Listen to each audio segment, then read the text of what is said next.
John Collins, Betsy's Rainbow.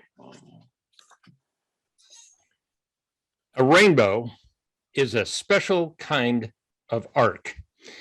Implied in an arc is motion, because in your imagination, you can travel from one end of the arc to the other. Good evening, my fellow Toastmasters and anyone else who may have wandered in off the street. This is my first time. Let's talk about arcs and rainbows and my mother.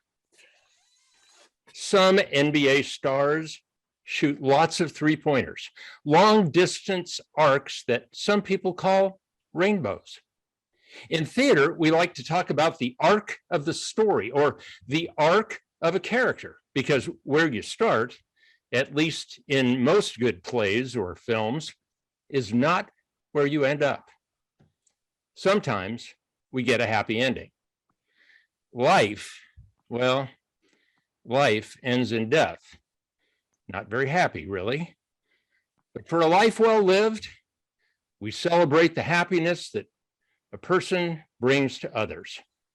Such is the arc of my mother's life. Her name was Elizabeth. That name has many nicknames. My mother's choice, Betsy, not Beth or Liz or anything else, Betsy. As a girl, Betsy Becker. After marrying my father, Betsy Collins. After marrying her high school boyfriend, Betsy Epperson. Betsy was an artist, a teacher, and my mom. It's been 17 years since I, her only child, organized her memorial. She would have turned 94 this year. We celebrated her story, the arc of her life, but it wasn't like nature's perfect arc, the rainbow. Her life was more like a slowly moving roller coaster. She worked hard to become the best violinist at Long Beach Poly High School, and then went to college and earned a music degree. Then she got married to another musician, my dad, and she became a mom. Yes, if you're following along, an only child of two musicians. My friends know that explains a lot. Betsy's roller coaster included dealing with an alcoholic husband who traveled the world as an elite jazz trumpet player. Brilliant guy, devilishly handsome, and uber talented.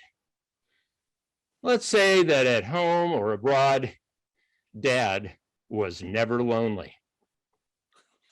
They split when I was in junior high, but it took years for me to understand what Mom had to deal with. Dad's talent didn't produce a great deal of income either. So Mom got her teaching credential and became an outstanding elementary school teacher. I knew many kids who had her, and many said she was the best teacher ever. When the school district, in its infinite wisdom, rotated her from her cushy school in North Long Beach to the inner city, she literally had a nervous breakdown and left teaching. She loved those kids, but she simply was not prepared to deal with such a different working environment. But by then she'd married Jim Epperson, her body surfing pal in high school, who became a World War II Marine combat veteran and fantastic English teacher at Long Beach City College. Jim was a much better partner in life than my dad. Those two men were polar opposites. Jim was a patient observer of my relationship with my mom. Even in high school, I had a low threshold of tolerance for some of Mom's mothering. Many times I would exclaim, "Oh, Mother," accompanied by a world-class eye roll. I went off to college and I'd get an occasional note from Jim about goings-on in Long Beach.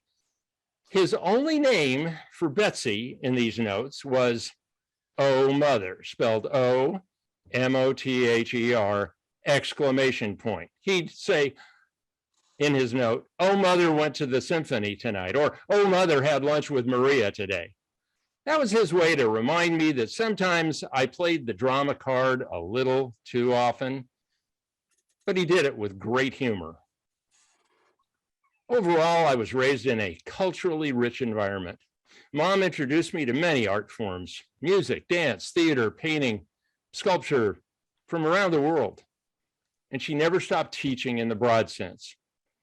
For example, she became a docent at two well-regarded institutions, the California State Art Museum in Long Beach, and at a historical site also in Long Beach, dating from the days of early California.